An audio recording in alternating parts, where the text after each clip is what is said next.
of people who are different from us. I spent a lot of time as president just trying to convince people it didn't have to be that way. I was animated by some very simple beliefs, which may sound painfully naive, but for whatever it's worth, I believe them more strongly now than I did on the day I took the oath of office as president over 8 years ago. I believe that all people are children of God, created equal, that everyone counts, everyone has a role to play. We all do better when we help each other. I believe no one has a monopoly on truth. I believe the world has grown globally interdependent. Isolation is no longer an option. We need each other more than ever. I believe peace among friends and families and communities and nations requires that someone, and usually everyone involved, let go of old hatreds and recognize that in this life, no one ever gets even. And perhaps most important of all, I believe that peace requires the capacity to imagine a future different from the past, or to imagine, in the words of my friend Seamus Heaney, that a farther shore is reachable from here. It's harder than you might imagine for people who have been trapped in violence and poverty and oppression for a long time. But I tried to apply these basic principles to particular conflicts. We succeeded in some places, clearly, much better than others. Peace got a start in Northern Ireland because courageous people, including the then leaders of the United Kingdom and the Republic of Ireland, were able to visualize a future different from the past. Were willing to make the hard decisions to get there, and were able to hammer out a process in the Good Friday Accord for actually achieving both sides' basic needs.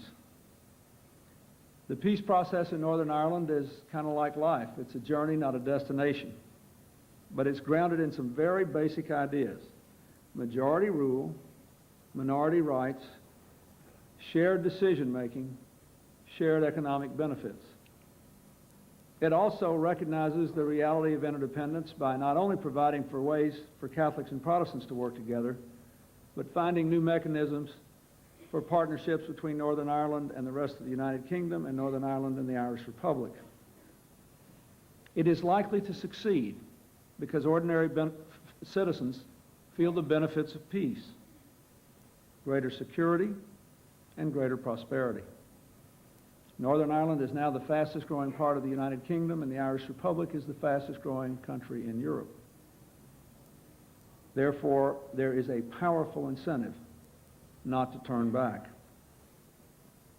I think it's also worth noting that sometimes the search for peace is impossible. It can't really begin without the use of force to stop violence and tyranny. And in this time, at the end of the Cold War, that has imposed special responsibilities on the United States, the United Kingdom, and its allies. It also presents us with great difficulties. We faced such a moment 2 years ago when Mr. Milosevic attempted to close the bloodiest century in human history with another round of ethnic cleansing and slaughter in Kosovo. We had earlier stopped the slaughter in Bosnia and launched a peace process there, though only after Mr. Milosevic and his allies.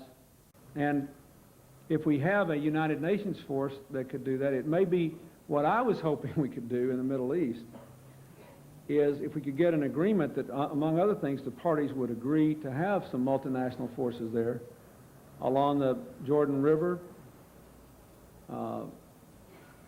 maybe and some other places, to support stability by agreement of the parties. I think, you know, Israel is a sovereign state.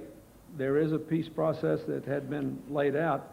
I think it'd be pretty hard for people to go in over the opposition of a sovereign state because there's a conflict going on within this country.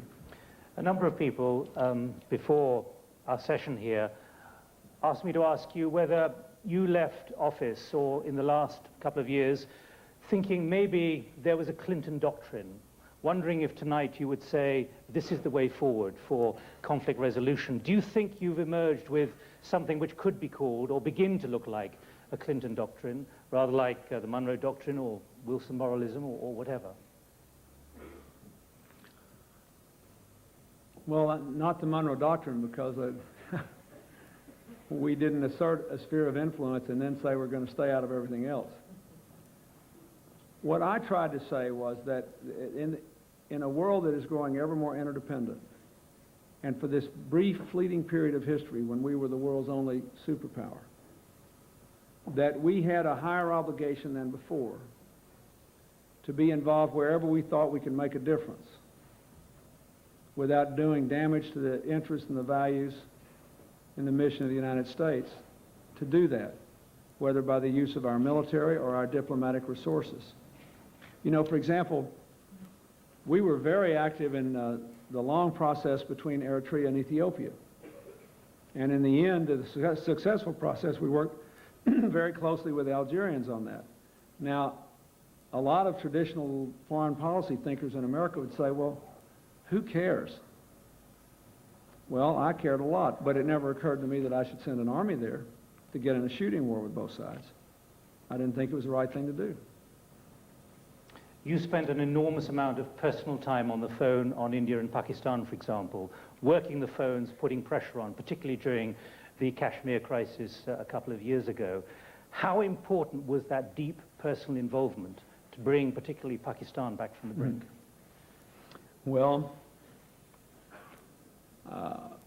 the then Prime Minister, Mr. Sharif, called and wanted to come see me with a delegation on July 4th, our Independence Day. So he calls and says, I've got to come and see you. And I said, well, I will take our national holiday to work on this issue. But you have to know two things before you come. Don't come if you're not prepared for these two things. You cannot come here on this emergency meeting unless you are prepared to withdraw Pakistani troops back over the line of control. And the second thing is, you cannot expect me now to say I intend to mediate this conflict, because the Indians will not have it. Because the Lahore process was started, that was the dialogue that was then going on, and the Indian Prime Minister comes to you, to Lahore, and then your forces went over the line of control. So he said he understood it. He came to Washington. The Pakistanis were in their beautiful white cotton outfits. They were the only people who weren't burning up on the 4th of July that day. And then he tried to talk me out of my position, but eventually I talked him back to where the phone conversation was, and he withdrew back below the line of control. And I know there were other reasons, but I've always felt bad that may be one of the reasons he was deposed, because he did it after the country was sort of whipped up into a fervor. There were other reasons, but I think that was a factor.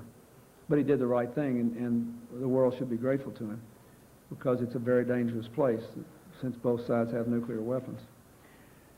And I believe that was the beginning of a cooling off of the process that has led the Indian Prime Minister to propose a resumption of the dialogue, and which apparently is about to resume.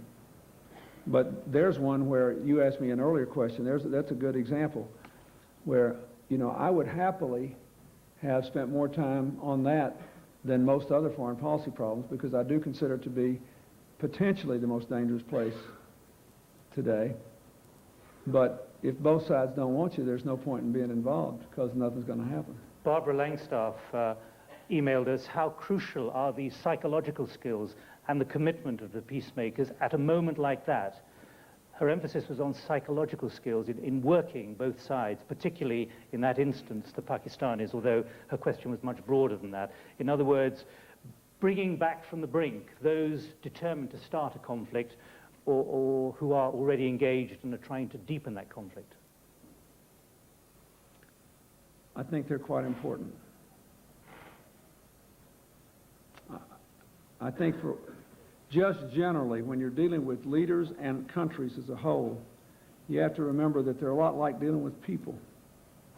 If you're trying to establish a relationship with a person that involves trust over a long period of time to get them to do something they are otherwise disinclined to do, because you believe it's in their interest to do so, and you want to convince them it's in their interest to do so. And you know there's a lot of bundled up emotional conflicts involved. You have to understand a person or a nation's, not only their dreams and hopes, you have to understand their worst nightmares.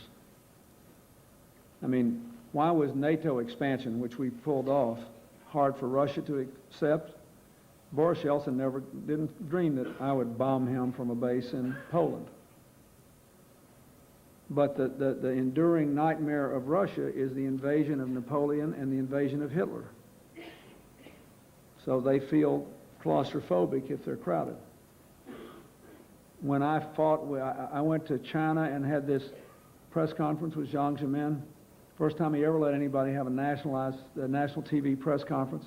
Turned into a great debate over religious liberty, and I mean, I actually got on television. You know, it's amazing. I told him I thought he made a mistake not to see the Dalai Lama. They ought to work it out, and I didn't approve of the religious persecution. And I was amazed he did it, but he did it after he was convinced that I wanted to build a long-term partnership with China, and he kept telling me things that made me understand that their worst nightmare was not Russia's. Their worst nightmare was internal disintegration, so they overreact to dissent in ways that we find wrong, most of us in the West.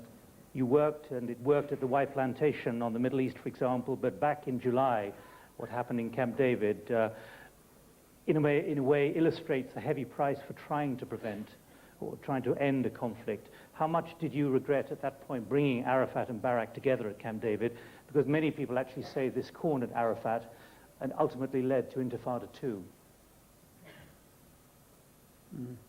Well, first of all, factually, I think that is plainly wrong. That requires a real misreading of what happened. What happened is, he said he wanted to make peace, but he wasn't ready to do it. Barak wanted to put his proposals out. I told him that the first time they came to Camp David, we weren't going to make it. But that I had to listen to him talk about the final issues. That the genius and the curse of the Oslo system was, it said, okay, we're going to make all this progress, we're going to do all this easy stuff first, then we'll get to the end of the road, and then we'll do all the hard stuff. So the reason I think we did the right thing at Camp David was, for one thing, that the Barak government was willing to do more than anybody ever had, including Rabin. But they didn't have very good interpersonal chemistry with the Palestinian team for a lot of unique reasons that aren't worth going into. And they had to be there talking to each other, working this out, and we needed, if we were going to help them, to listen to them, to try to figure out what the parameters really were to the big issues. And I do not believe that rushing the peace process caused the Intifada. There are some kind of problems you don't have to rush because things are getting better. That's Northern Ireland, China, and Taiwan. There's some kind of problems that the more you slow down, the worse it's going to get because there is no traction on a slippery slope. That's the Middle East. Don't forget, every year the Palestinian population grows younger and poorer and more vulnerable to radicalization. So the longer we wait, the worse it's going to be. Mr. Clinton, we've